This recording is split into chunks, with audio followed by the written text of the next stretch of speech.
everybody to be brought on board. So one thing is that when Al-Shabaab used to control Mogadishu, it had even bigger capacity than it has today. Now that is no longer the story. Al-Shabaab moved to the hinterlands, moved to villages, and they continue collecting taxes, they continue strengthening the economic base, controlling ports, controlling, putting roadblocks, and all of these are being decimated. So to me, this is the real time we can talk of kicks of a dying horse. We are not, however, going to say that Al-Shabaab will be finished. Al-Shabaab still poses a big threat to our region. However, we want to make sure that continuously we continue to reduce the capability of Al-Shabaab to the extent that the attrition that they can cause to our people is minimal, and eventually it ceases to be.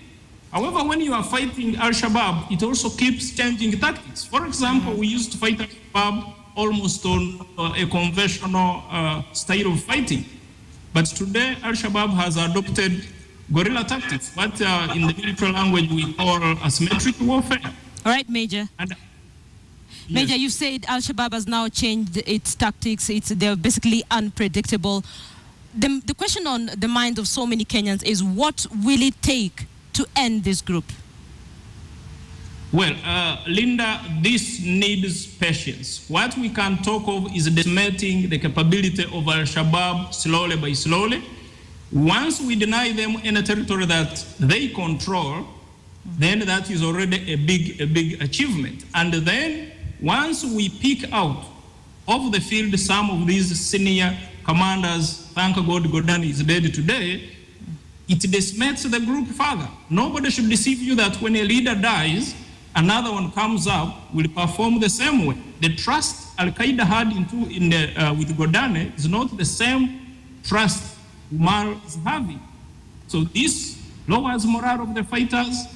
This lowers the resources the senior leader who has been killed was bringing in. And it changes a lot of things. Okay, so Major. We are seeing a dispersion of this group.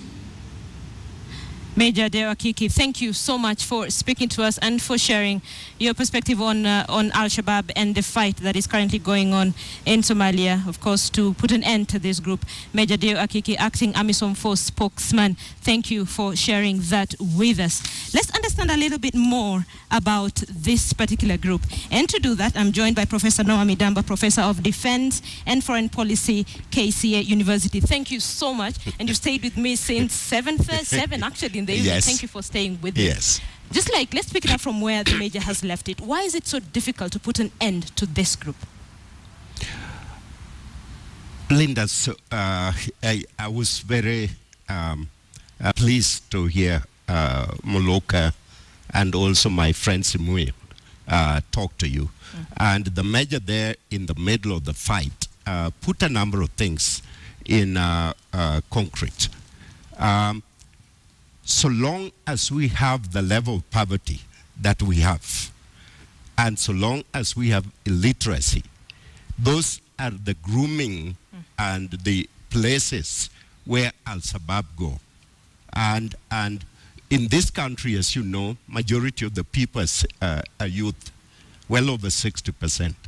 And majority of those youth are in poor state. And so it's very easier for Al-Shabaab or the kind of thinker to lure them with the promise of better life and that kind of thing. So we have to fight and we have to walk in all front. We have to fight, we have to walk. If you were to rate the strength of Al-Shabaab currently in the region, what kind of rating would you give it and why? They're weak. They're weak because most of their leadership has been taken out. And they now become more dangerous. Why do they become more dangerous? Because they're split and they're able to act on their own rather than have one commander somewhere that control them. Now, I think the most important thing to understand, Linda, is we are in this for a long haul. And unless psychologically, not very encouraging, are you? You know, for a long haul. We are in it for a long haul. Remember, it took 15 years for the big bang, another big bang at Westgate, and then there are series of attack that has taken place, particularly this year. Now, so you cannot, Linda, forget that there will be a big bang. Where it is going to happen is somewhere in the country. And therefore, several things need to happen, Linda.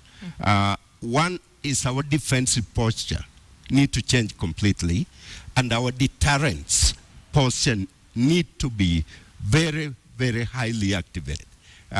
For instance, the U.S. after September 11, George Bush said, our life has changed. I was in America, and I felt it immediately the next day. Immediate change. Immediate change. And the point is, you know, the most important role of the president is protection of liberty, property, and territorial integrity. Now, when the report came in America of September 11 attack, they decided that next time an airline is hijacked, it will be shot down. Now, that's very unlike America to say that kind of thing. But they did it to But protect would people. you like 200 people to take that missile on top of New York and kill 5 million people? So those are the calculations, the hard fact that we as a country need to follow. So those are the hard facts that we need to follow as a country. We've listened in to some of the narrations from Charter Hall, some of the victims talking about the experiences they went through. But the big question is, are we where we are security-wise as a country because of Somalia? Or do we have something else we need to be looking at? Oh, Linda, we are not where we need to be. And I think Simuyo and Muluka and all others put it very clearly. Let me just give you the big picture first. The big picture is there was East-West conflict during the Soviet Union and United States. And there was an agreement called MAD, Mutual Assured Destruction. In other words, the Soviet Union has so many missiles, the US have so many missiles. The agreement is the moment the Soviet Union rolled their tank in Western Europe, it's like attacking United States. That deterrence itself, where the US was going to kill off the Soviet Union, and most likely the Soviet Union will have significant attack in United States, help propel any potential We do not have such a scenario for yet, years. do Now, we don't have that kind of thing. The issue for Kenya is not to people to start blaming each other. Because taking the chief of police and replacing with somebody else is not good enough. Or taking the defense chief and replacing with somebody else, that's not the answer. The answer is for us to revamp our entire apparatus of defensive and deterrent system. We need to create a national security instead of NIS, which doesn't have the meat, the teeth, in order to attack and deter the terrorists where they belong.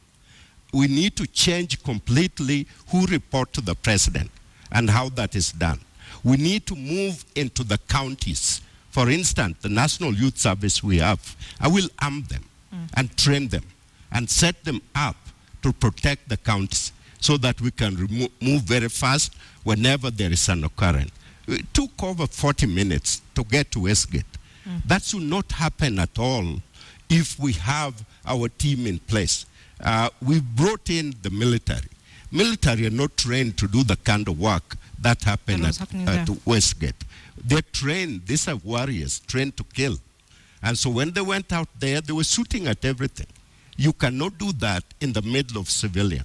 So special military up together with special trained police needed to go in.